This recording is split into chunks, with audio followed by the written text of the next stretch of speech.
The misconception about robotic surgery is that it's somehow automated or that there's a robot doing the surgery. When we say robotic surgery in the robotic platform, it's essentially a tool. It's a tool like any other tool that we use in surgery to do an operation, and it's 100% controlled by human hands. So the tool is only as good as the operator, but the tool can enhance the way that we can do the surgery. And I knew the robotic procedure was becoming more people were using it. My brother just had the umbilical hernia repair last year, and he used the Da Vinci machine, and so I was looking for it, but I wasn't sure if workman's comp was going to cover it.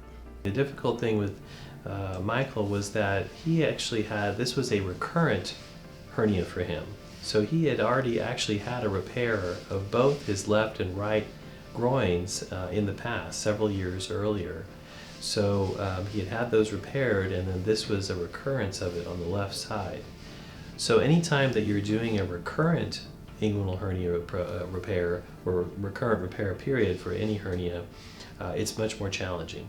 There's more scar tissue involved, there was previous mesh placed, so that certainly creates challenges during surgery.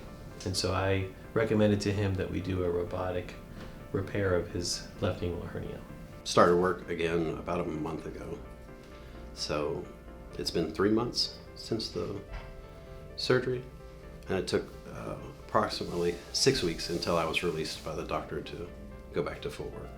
You know, the part of the enhanced platform and technique with robotic surgery, with all kinds of operations that we do with it, is a quicker recovery overall, quicker return to work, quicker return to normal lifestyle. I would recommend North Star surgery to anybody. They're probably, I would say they're the best that I've come across, and I've had this surgery, well, this is twice now, and I'm definitely very happy with the outcome.